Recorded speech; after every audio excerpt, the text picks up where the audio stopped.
Our story is called The Man Who Sold Spears and Shields a long, long time ago. In the kingdom of Ku, there lived a clever but slightly sneaky salesman named Hulu. Hulu wasn't your average street vendor.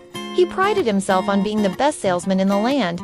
He sold all sorts of weapons, swords, spears, shields, and even shiny helmets that made you look like a warrior, even if you couldn't hold a chopstick straight. One sunny morning, Hulu set up his stall in the town square, right next to the stinky tofu seller and the woman who made the world's loudest steamed buns. He hung up colorful flags, polished his merchandise until it gleamed, and put on his most dramatic voice to draw in customers. "Come one, come all. The sharpest spears and strongest shields in our kingdom," he shouted. "Don't miss the deal of the century."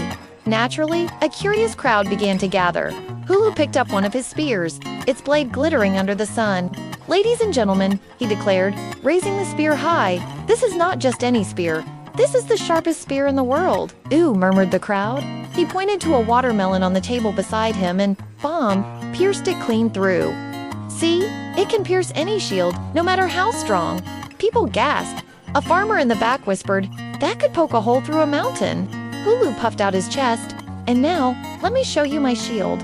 He lifted a thick, round shield made of the finest iron. It was heavy, sturdy, and so shiny it could reflect your nose back at you 10 times bigger. "This shield," he proclaimed proudly, "is the strongest shield in the universe. No weapon can break it, not even a thunderbolt from the heavens." "Really?"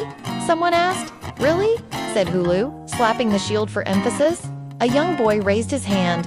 "But, didn't you just say your spear can pierce any shield?" "Yes, of course," said Hulu with a smile. "And you said your shield can block any spear." "Absolutely," he replied, not sensing the trap. The boy furrowed his brow.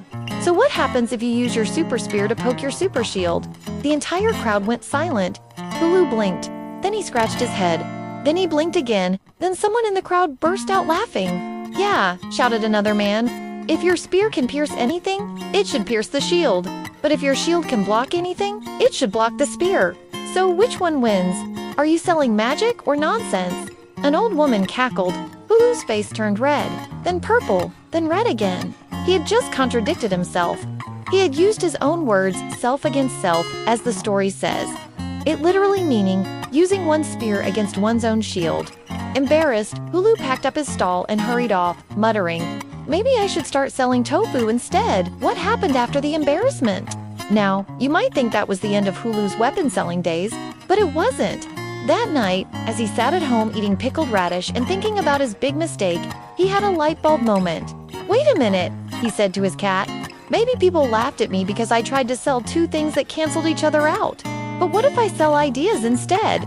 The next morning, Hulu came back to the square, but instead of weapons, he had scrolls. "Come learn the art of thinking clearly," he shouted. "Avoid contradiction like myself, the fool once did." People loved it. They found his honesty refreshing, and many wanted to learn how to avoid saying silly, contradictory things like he once did. Even the emperor heard of him and invited Hulu to court as a royal logic teacher. And from that day forward, whenever someone said something that didn't make sense or argued against themselves, people would chuckle and say, "Don't pull a Julio." Moral of the story, think before you speak, especially if you're trying to impress others. Don't let your own words fight each other like a spear stabbing your own shield. The phrase is used the most often when someone's statements or actions don't make sense together. Like saying, "I never lie," and then immediately saying, "Okay, sorry that I just lied." A modern example would be, Aaron decides to start losing some weight by eating less and exercise more, and he tells his friend Anna about this. Anna is such a genuine sweet lady who pays attention to Aaron's diet in order to help him lose weight. Anna asks Aaron, what did he have in the morning for breakfast?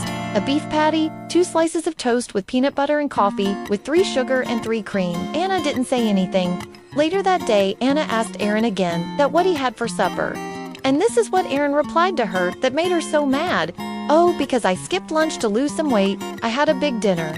We are talking about a full meal with fried chicken, fries with extra gravy and cheese, which made it a poutine. I also had a chocolate bar and Coke on the side. Anna was triggered by Aaron's meal. She was shaking. But she stayed calm and asked her last question before she ran away. Was it at least Diet Coke or regular Coke? Aaron said regular Coke is the only way that I do it. That was a perfect example of using one's spear against one's own shield. Aaron did exactly the opposite of, he said, and now you know the story behind it. The end.